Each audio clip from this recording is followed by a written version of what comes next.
You finally hire a manager so that you can step back a little bit. And 6 weeks later, they quit. Now you're back in the store, you're answering phones, you're talking to customers, you're selling jobs, and you're wondering, am I ever going to get free? So what do? Do you have to pay more? Do you have to improve your hiring framework? Are you just not that good at running a business? Is the business not scalable? Or is there just a better system that you need to follow to keep your best people from leaving in the first place? My name is Brian Beers. I help people build eight-figure businesses through franchising. So if you want to learn more, hit the subscribe button, follow along, and here we go. So the first thing that matters a lot is your system to document exactly what you need to get done. I think a lot of times I talk to people and they're frustrated with an employee. And then I ask them, well, what do you want them to do? And then they go on this whole list of things that are completely unrelated to each other. And it's like they're looking for a unicorn.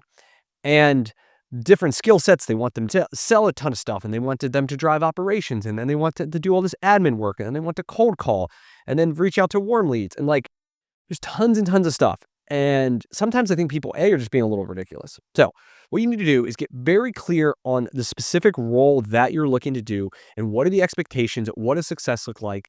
And one thing that really helps me when I've been like, especially when I'm hiring new people and I can't exactly figure it out, is like I write everything down. I go to ChatGPT and I say, be totally honest with me. I want to give you everything that I expect of this person, this role, and I want you to tell me, like, is this within reason or am I being ridiculous here? And it has come back and be like, dude, like, you were looking for a unicorn. Stop that. This is more, you really need to break this into two separate things based on personalities, etc. And so that's like step number one is, do you have proper expectations in what you're looking for? And then I want to get a list of that documentation, right? I want to get a list of expectations because I want to be able to onboard somebody pretty quickly in terms of like getting someone on board and getting them up to speed. A lot of times people fail in a role because we don't set proper expectations. We're not clear on what we want. Then we don't set proper expectations. And then our training's just like, we throw them into the fire and say, well, good luck. And then we wonder why they don't last, or we wonder why we have turnover. And then we wonder why our other employees are so frustrated because we keep sending them people and now like they're dealing with our problem. And so you have to have a good system and go from there. Then it's like, who are you hiring and what are the capabilities and the qualities that you're looking for? I look a lot at who they are as a person and less about their experience. Honestly, I care minimally about their experience for anything that's a non-technical role.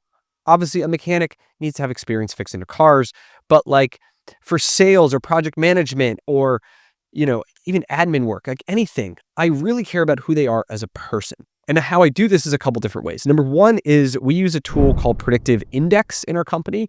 And so takes 5 minutes to take. It's super simple.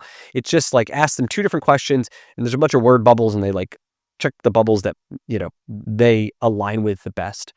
And it tells us their personality within a number of buckets. Now, I'm not super technical on all this stuff. Like this is honestly what our operations team does, but it tells us like this person is a 1-star fit for the role, or this person's like a 2, 3, 4, 5-star fit in the role. And for example, if we were looking to hire a new outbound salesperson, their job is to go out there and like knock on doors and cold call and try to drum up cold business. Like that is a very specific role that takes a very specific personality to go out and do that, right? Versus someone who is even in warm inbound sales lead. Like, so people come to us and I don't have to go out and cold call and I can really just focus on like building relationships. Completely different personality. Like those are both sales, but they're completely different in the type of person that you need to succeed. So you really need to figure that out. Like what do they need to do? And then having some sort of test to determine that. And it's pretty funny. Like we will have people who score 5 out of 5 on the personality test for the specific role that we're looking for example, in sales, but they've never actually had a role like this. So they have zero experience, but their personality is the perfect fit for that. So what that tells me is that there's a high likelihood that this person's going to excel when given this opportunity. Like we put them on that bike and they're going to fly down the street. And then there's other people who have literally years of experience in the outside sales role, but they score like a 1-star in what we need them to do. And so, yes, they have a bunch of experience, but they're also looking for a job and they probably haven't succeeded in those other roles and they don't fit, and it's going to be like a ton of friction. And so for that, we would not prioritize them. That's what you really want to look for. And ultimately, like who people are as a person, like their core values inside is going to determine their longevity and if they're really going to stick it through. And it's funny, like you think about like people like yes, this triangle, right? And like so many businesses, they place way too much weight on the top, right? Which is, their experience, their resume, what school they went to, what certifications they have, how many like three little like abbreviations do they have on their LinkedIn profile. But what matters is what's below. It's the core values. It's the base. It's who they are. Because guess what? When you go to fire that person or when you go to promote that, it's not going to be on what school they went to 10 years ago. It's not going to be on their GPA. It's not going to be based on who they worked for. None of that is going to matter in the trenches. What's going to matter is who they are as a person. Do they rise up when there's a struggle? Are they willing to stay late and get it done? Do they dispel conflict when it arises? Are they the ones coming up with ideas and challenging the status quo and helping you build the business and really caring about the output, right? Those are core values. That's who they are as a person. It has nothing to do with the experience they have. And so that is something that is critical to me. If you feel like you constantly have turnover and you constantly have this conflict, like you have the wrong people and your system for hiring is not good and you need to fix it. But it's possible. None of this is complicated. It is just a matter of doing the right things. And then on the flip side, I see so many people and they get stuck with analysis paralysis. They know they need to hire somebody and then they spend 6 months going through resumes. It's like, dude, like whatever resumes you're looking at from 6 months ago, I guarantee the best people have new jobs right now and they're not going to apply. The ones that respond to you 6 months later, guess what? They're terrible and nobody has hired them for a reason. It's about speed to lead. You have an issue, you post a job, you know what you're looking for, you start to interview people and you make progress. And guess what? Like you hire the wrong person, like you'll go find the right person. It's not that big of a deal. What is worse is that you sit there and you do nothing. You sit idling. And finally, like you have to build a bench, right? Think about the best sports teams. They always have backups in training. I'm a big Philadelphia Eagles fan, world champions last year, probably going to repeat this year. And you think about the quality that the Eagles have in our running backs, in our linebackers, in our defense, in our offensive line. Like Howie Roseman, awesome job building a strong team. So it's like this next man up philosophy that has allowed them to win 20 of the last 21 games or whatever it is as of this recording. And it doesn't happen by itself. Like it happens because they're very intentional in knowing you have to have a strong lineup. Tom Brady is famous for taking less money than he could and told the team, I want you to take, there's extra couple millions that I'm not going to take. And I want you to go out and build me not only the best possible offensive line that you can, but I also want you to go out and build the best backups that you can, because he knew that he had to stay healthy in order to win Super Bowls. And the only way he could stay healthy was if he could stay protected. And the only way he could stay protected is if he had a strong offensive line in front of him. And when one man goes down, he's not going to get smashed from his blind side. And so you have to build a strong team. You have to have the next man up ready to get promoted.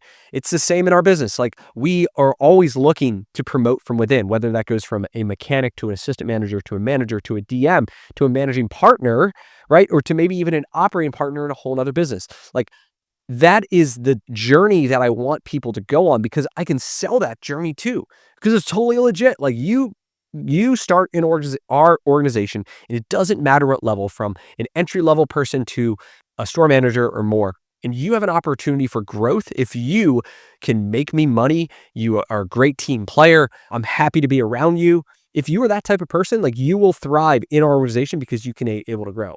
Like that is the culture in everything that you want to build, because people don't like quit jobs. They quit their bosses, right? They quit the people right in front of them. They look at their boss and say, I don't want your job. Like, I don't want to be stuck doing this for so many years. And they look for the next best thing, right? Something that provides them a bigger bubble, something that they can grow into. If you find that people are leaving you quickly, like it's because you don't have a solid system. You don't have a growth path. You don't have something that people can see themselves having a future in. And you may be saying, well, Brian, I have a brand new company. I have no growth path. It's literally me. But back up a second. What is your company going to look like in 3 years? Are you going to be bigger than you are today? I hope so. Are you going to be making more money? You're going to have a better team. You're going to have more responsibility. I hope so. Are you looking to expand into multiple cities, into multiple franchises? If you follow me, maybe even multiple brands. Do you have the vision of creating an 8-figure business that's doing over $10 million a year in revenue, over $1 million a year in profit, and have this very solid team that you can go and keep building to become the number one whatever in your city? You got to have that vision, because if you have that vision, truly have that, and you truly believe that I'm on this mission to build the number one whatever in your market, you're going to need people in your organization to have responsibility. If you're making $1 million a year, you're going to have the budget to hire some very high quality people and pay them a lot of money, and potentially have paths to equity, potentially have partnerships in new brands. Like, there's so much opportunity, and you need to be able to see that vision, and then you need to be able to communicate that to them. And if people are excited about that, they're going to want to stay. If you're having trouble with people quitting, go back. Do you have the right expectations set, right? In terms of what you expect for them, how you train them, how you onboard them. Are you looking for people who match at their core the right roles, and not just looking at resumes? And then, do you have a solid bench? Do you have this path for them to grow? Are they excited about the future? If you can line up all those things, I guarantee you're going to have less turnover. You're going to hire higher quality people. You're going to keep them longer, and you're going to make more money. They're going to be more happy, and everyone's going to thrive. So let me know what you think. If you have any questions, throw them in the comments below, and make sure you subscribe. Make sure you follow this channel, this podcast, and I'll see you in the next one. Cheers.